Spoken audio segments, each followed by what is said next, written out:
Thank you. Let's talk about how sound affects our happiness at work. Because design largely takes place for the eyes in our society. When we think about design, we don't think about the ears. Why is this?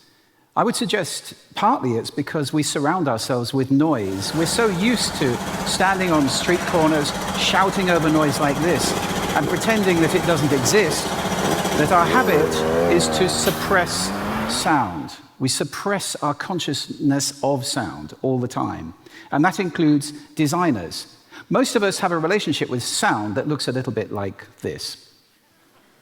And yet sound affects us in 4 very powerful ways. Now, I talked about these in my very first TED Talk. I just need to refresh those with you as a foundation for this talk about sound at work. So here are the 4 ways sound affects us. The first one, sorry about that. That's a little shot of cortisol, your fight-flight hormone. Sound is affecting us physiologically all the time. Breathing, heart rate, hormone secretions, even your brainwaves are changed by sound. I can calm you down again with a little surf. 12 cycles per minute, very similar to the breathing of a sleeping human being, and a sound we associate with being relaxed. If you ever have problems sleeping, this is a good sound to use. Second way sound affects us is psychologically. Music changes our mood, we know that. This piece of music is not going to make you feel happy. It wasn't designed to do that. But music is not the only sound that changes our feelings. At the sound agency, my company, we use birdsong a great deal, even in offices, because we've all learned over hundreds of thousands of years that when the birds are singing, we're safe.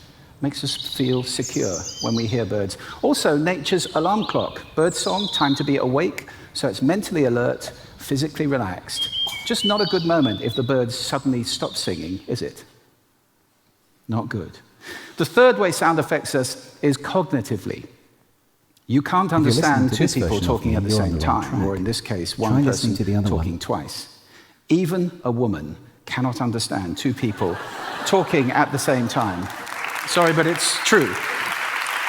We have bandwidth for roughly 1.6 human conversations. So if you're in an office that sounds like this, particularly if you can hear one conversation, it's very hard to think, and the effect on your productivity is devastating. Now, we'll come on to this in more detail in a moment. The 4th effect of sound is behavioral. We just move away from unpleasant sound if we can. So if I were to put this sound on and leave it for 10 minutes, most of you would probably go, yes? I would. Not pleasant. For people who can't get away from noise like this, the cost is devastating. The European Union estimates, and the World Health Organization estimate, that 8 million people in Europe are having their sleep seriously disturbed by sound at night, mainly traffic noise. The cost of that to our society is enormous. So let's think about offices. We spend a lot of time in these places, don't we? And yet they're designed for the eyes and not for the ears. The modern office has a long history. It goes back to the beginning of the 20th century, when Taylor developed the system of having people in little rows, all identical, all doing identical tasks, so one person could oversee a whole office very, very easily. We wouldn't treat people like battery hens in this fashion today, would we? No, of course we wouldn't. Modern offices, sadly, are still very similar. Taylorism has not gone away, despite the fact there's a mountain of evidence against it. The reason? Because we conflate 2 very separate things. On one hand, you have cost saving, just saving money by cramming people in, but people think that's the same thing as productivity. It is not. And when you bring these 2 things together, ladies and gentlemen, what you get is not productivity. If you start to standardize desks, have everybody depersonalized, I can't make it my home, I can't bring anything in with me, you cram people into high-density workspaces, you get very bad sound.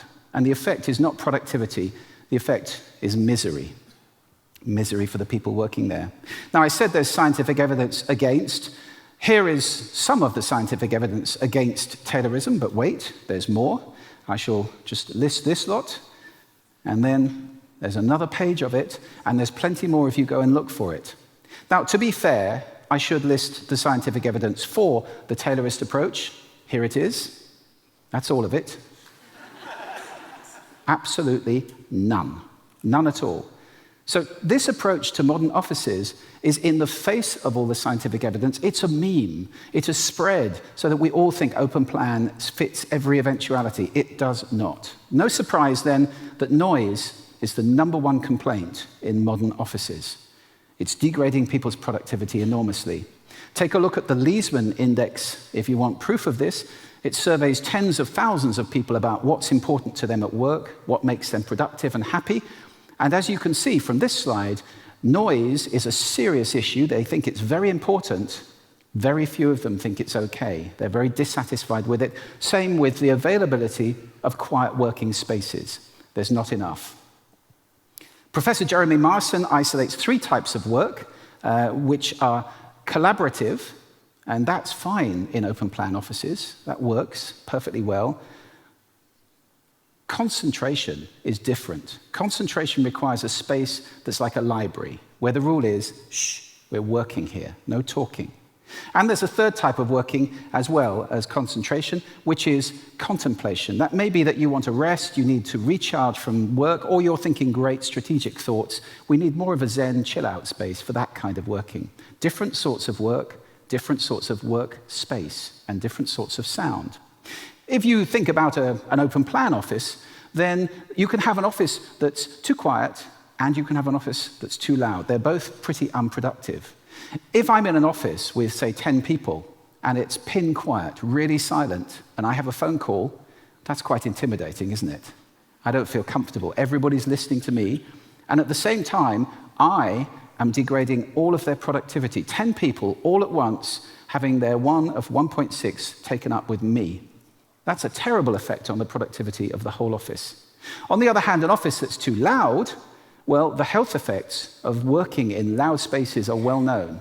Long term, it's stress, anxiety, potentially depression, all sorts of negative health effects which will kick on into absenteeism, staff turnover, low morale, and it also has been shown to make people less helpful and sociable at work if the noise level is too high. So you don't want it either end, you want to be somewhere in the middle there. I would say roughly 45 to 55 decibels. If you're too quiet, you would have to install some masking sound. If you're too loud, you would have to maybe put some sound absorption. The masking sound that tends to be used is normally like this. This is pink noise. I'm not a big fan of pink noise. It's an artificial sound, and I think it takes effort not to listen to this. So why not mix in some natural sound in there? Or even better, just use natural sound. We're comfortable with this. We're used to working with this. It doesn't disturb us, and it can be very good for masking. If you can't get away from the noise, then there's an app that we created some time ago. It's free. It's called Study. You can use it in headphones, and you can mask out the noise of a noisy office around you by wearing headphones and playing that app, so you can get that on the usual places. Let me just give you 2 of the most common errors I also find in modern offices, apart from open plan everywhere, which is, I hope we now agree, not a good thing. The first, meeting rooms. Meeting rooms like this. All hard surfaces, square box. Can you imagine what 4 people in this space sound like? Or trying to have a conference on that little device on the table, it's not going to work very well. Meeting rooms are often just not fit for purpose because they sound terrible. Secondly, we have rest spaces or recharge spaces that really don't recharge. This was a canteen space in a company recently that we audited. It's all glass, wood, hard, cutlery, crockery, radio coming from loudspeakers in the ceiling, really quite loud, and a TV on. No wonder she's not looking too happy. I wouldn't be looking too happy in that space either. That's not a restful space. So this is a conversation about designing not just appearance, which is what we always tend to do, but designing experience in all 5 senses. This is important because we are making people at work stressed, tired, ill, and unproductive with the sound around them. Now, if you want a tip to go back to your office and design good sound, just think of 4 things. The base block is acoustics. You may have to put some damping up to make the rooms quieter. Second, you have noise. Maybe heating, ventilation, air conditioning, fans, fridges, buzzes, clangs, anything around that's raising the noise floor. Try to reduce that. If you're going to put masking sound in, you'll need a sound system. Please make it a good one. We often find sound being played through emergency systems that just were not designed for it.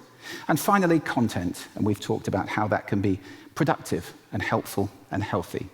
So, just 3 things I'd like to suggest that you do. This is an idea worth spreading with 3 actions worth spreading as well. First of all, go forth and listen. Go into your office, close your eyes, listen, and ask, is this the most productive sound we could be making? Secondly, design with sound. Any of you who are designers, hey, here's a new thing to play with. It's fantastic to design soundscapes just as we design with light, color, and shape, and so on. And thirdly, if you're in a space that is not fit for purpose, please complain. If you don't say anything, nobody will know. You don't have to get angry, just go and say, this space is not working. Ladies and gentlemen, I hope I've been able to enroll you in the idea that good sound is important at work. Good sound creates people who are happier, it creates people who are healthier, and they're more productive. So it's also good business. And I hope that is a reason enough to install good sound in all our offices.